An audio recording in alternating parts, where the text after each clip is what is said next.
భారత్కు శత్రువులంటే పొరుగున ఉన్న పాకిస్తాన్, చైనా, బంగ్లాదేశ్లే అనుకుంటాం.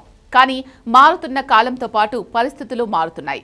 మిత్రులు అనుకున్న వారు శత్రువులతో చేతులు కలిపి మనకు మరో శత్రువుగా మారుతున్నారు. గత ఏడాది పాకిస్తాన్, సౌదీ అరేబియా మధ్య జరిగిన రక్షణ ఒప్పందం అలాంటిదే. సౌదీ ఇప్పటికీ మనకు మంచి మిత్రదేశం. కానీ పాకిస్తాన్తో అది చేసుకున్న ఒప్పందం ఆ దోస్తీపై అనుమానాలు కలిగేలా చేసింది.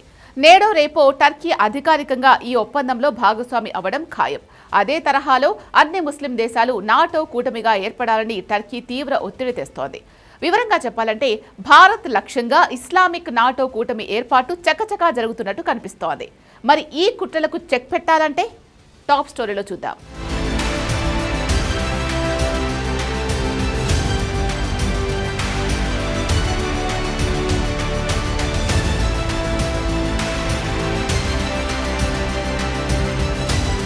సౌదీ అరేబియా దగ్గర ధన బలం ఉంది.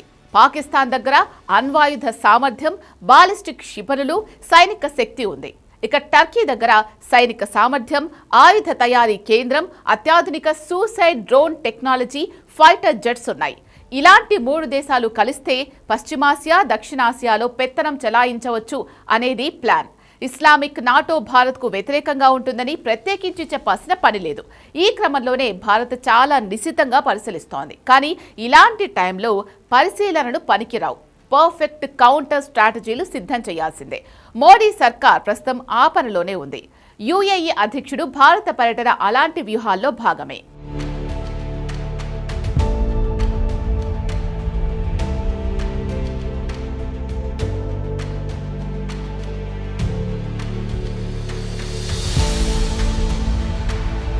యుఏఈ అధ్యక్షుడు Sheikh Mohammed bin Zayed Al Nahyan ఆకస్మికంగా భారత్కు రావడం అంతర్జాతీయంగా చర్చనీయాంశమైంది. ఇరాన్, అమెరికాల మధ్య ఉద్రిక్తతలు, సౌదీ, పాకిస్తాన్, టర్కీల మధ్య సైనిక, రక్షణ ఒప్పందాల నేపథ్యంలో ఈ పర్యటన వెనుక గల్ఫ్ దేశాల్లో నెలకొన్న రాజకీయ అస్థిరత, అంతర్గత కుమ్ములాటలకు భారత సహాయం కోరడానికి మహమ్మద్ బిన్ జాయెద్ వచ్చారా అన్న ప్రశ్నలు వినిపించాయి. ఎందుకంటే పాకిస్తాన్తో చేతులు కలిపిన సౌదీతో యుఏఈకు చాలా చిక్కులున్నాయి. యెమెన్ అంతర్యుద్ధం కారణంగా సౌదీ, యుఏఈ మధ్య ఉద్రిక్తతలు పెరిగాయి. ఇలాంటి టైంలో టర్కీ ప్రభావం పెరగడం, పాకిస్తాన్, గల్ఫ్ దేశాల మధ్య సమతుల్యం పాటించేందుకు ప్రయత్నించడం వంటి పరిణామాలు యుఏఈని వ్యూహాత్మక మిత్రుల వైపు చూడాల్సిన పరిస్థితుల్లోకి నెట్టాయి. ఆ వ్యూహాత్మక మిత్రదేశం భారతే. ఈ పర్యటనలో సౌదీని ఎదుర్కోవడంపై ఖచ్చితంగా చర్చ జరిగే ఉంటుంది.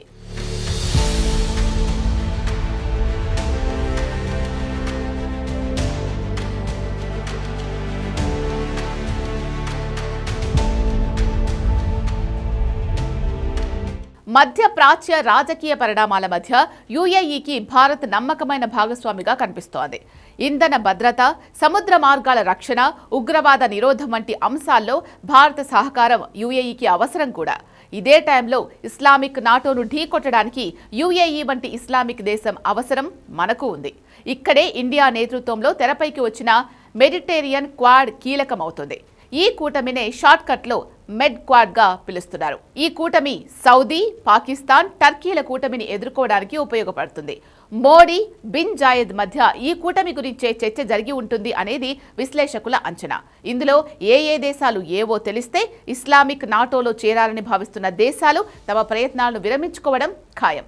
ఎందుకంటే ఈ కూటమిలో భారత్తో పాటు మరో పవర్ఫుల్ కంట్రీ ఇజ్రాయెల్ ఉంది. యుద్ధం చేయడానికి ఏమాత్రం వెనుకాడని ఇజ్రాయెల్ ఉన్న కూటమికి వ్యతిరేక కూటమిలో చేరే ధైర్యం కూడా చాలా ముస్లిం దేశాలు చెయ్యవు.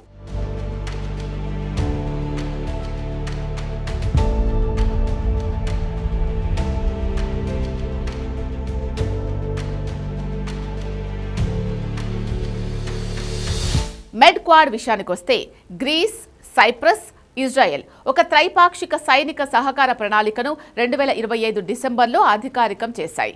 ఈ ఒప్పందంలో ఉమ్మడి విన్యాసాలు, డ్రోన్లు, ఎలక్ట్రానిక్ వార్ఫేర్ శిక్షణ, ప్రాంతీయ స్థిరత్వంపై నైపుణ్యాలు పంచుకోవడం వంటి అంశాలు ఉన్నాయి. ఇప్పటికే భారత్కు ఈ మూడు దేశాలతో అత్యంత సన్నిహిత సంబంధాలున్నాయి. భాగస్వామ్య ముప్పులను ఎదుర్కోవడానికి, ముఖ్యంగా టర్కీకి వ్యతిరేకంగా ఒక బలమైన భద్రతా కూటమి ఏర్పాటు చేయడం దీని ప్రధాన ఉద్దేశం.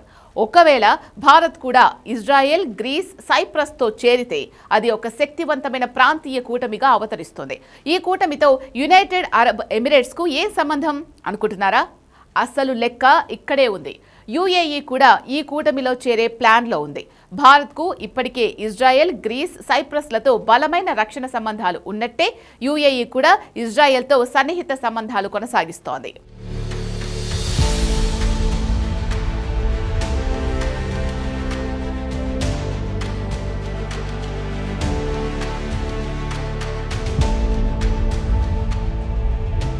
ఒకప్పుడు ఐరన్ బ్రదర్స్ గా ఉన్న సౌదీ అరేబియా, యుఏఈ మధ్య యెమెన్ అంతర్యుద్ధం విషయంలో తీవ్ర విభేదాలొచ్చాయి.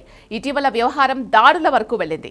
ఇది సరిపోదు అన్నట్లుగా ఇస్లామిక్ ప్రపంచానికి నాయకత్వం వహించాలని, ఒట్టోమన్ సామ్రాజ్యాన్ని తిరిగి పునరుద్ధరించాలని టర్కీ పగటి కలలు కంటోంది. ఇలాంటి సమయంలో సౌదీ, టర్కీ మధ్య స్నేహం యుఏఈకి కూడా మంచిది కాదు. సింపుల్గా చెప్పాలంటే తన ఆధిపత్యాన్ని కాపాడుకోవడంతో పాటు సౌదీ ముప్పును తిప్పికొట్టడానికి యుఏఈకి బలమైన మిత్రులు అవసరం. అందుకు మెడ్క్వాడ్ కంటే బలమైన కూటమి ఇంకేదుంటుంది? అందుకే Sheikh Mohammed bin Zayed Al Nahyan భారత పర్యటనకొచ్చారు అనేవారు ఉన్నారు. మొత్తంగా పాకిస్తాన్, సౌదీ, టర్కీ కుట్రలకు కౌంటర్గా భారత్ పెద్ద శక్తులనే రంగంలోకి దించుతోంది అనుకోవచ్చు. ఇజ్రాయెల్, గ్రీస్, సైప్రస్లకు యుఏఈ తోడైతే మెడ్క్వాడ్ కూటమికి తిరుగుండదు.